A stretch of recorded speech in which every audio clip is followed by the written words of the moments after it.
नमस्ते दोस्तों, मैं शिवांगी शर्मा अपनी कविता के साथ आपके सामने प्रस्तुत हूँ। आज की मेरी कविता का शीर्षक है हरा भरा संसार। जैसे कि नाम से ही बोध होता है, हरा भरा संसार, हरियाली, वनों, वृक्षों, हमारे पेड़ पौधों पर ही आज की कविता है मेरी। आज की कविता दोस्तों मेरी आज के संदर्भ में है। आज के ज़माने के जो आज की दुनिया है बहुत विकासशील है, विकसित होने की ओर में है और हर चीज़ में तरक्की कर रही है, विकास कर रही है, संसाधनों का उत्पादन हो रहा है। हर दिन नए संसाधन, नए साधनों से हमें लैस किया जा रहा है, हमें भरपूर संसाधन मिल रहे हैं।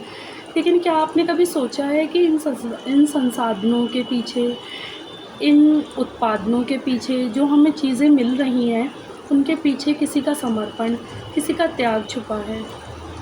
ये समर्पण हमारे वनों का, हमारे वृक्षों का है दोस्तों, जो निरंतर से हमें हमेशा परोपकारी की तरह देते आए हैं और देते रहेंगे सदा।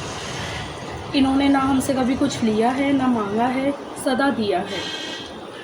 मानव ने सदियों से वनों का निरंतर उपयोग किया है, अपने हित के लिए हमेशा इनको नुकसान पहुंचाया है और आगे भी पहुंचा रहा है। आज की कविता मेरी इसी संदर्भ में है। मेरा आज की कविता से ये प्रयास है कि छोटी सी पहल करने से, एक छोटा सा कदम उठाने से हमारे अगर वनों को थोड़ा सा बचाया जा सकता है नुकसान पहुंचाने से, तो हमें ये प्रयास करना चाहिए। चलिए एक कदम उठाते हैं, मेरी कविता को सुनते हैं।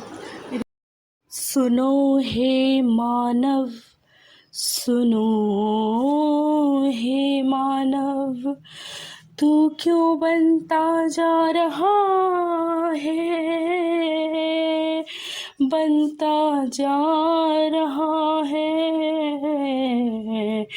मानव से दानव, मानव से दानव, क्यों लगा रहा है पापों के अंबार, क्यों लगा रहा है पापों के अंबार, करके यूं वृक्षों पर प्रहार, करके यूं वनों पे अत्याचार, करके बार बार।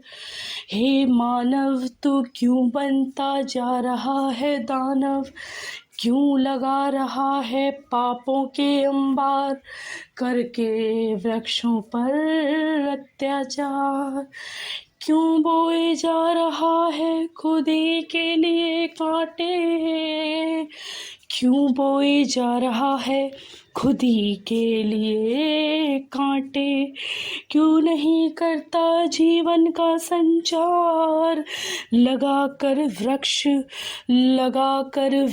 बार बार, क्यों कर रहा तू जनधन की हानि, करके यूं सरासर अपनी मनमानी, करके यूं अपनी मनमानी, मनमानी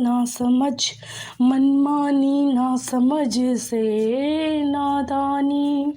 याद रख, यदि तू एक पेड़ काटेगा, लाखों को कार्बन डाइऑक्साइड बांटेगा। कार्य कर सदा पर्यावरण के अनुकूल, कार्य कर सदा पर्यावरण के अनुकूल। स्वार्थी बनकर तू ना अपने कर्तव्यों को भूल, अंधाधुंध वृक्ष काट कर क्यों मिटा रहा सृष्टि का मूल। ना जाने कब तूने कितने वनों को उजाड़ा, सदियों से ना जाने कितने वनों को उजाड़ा।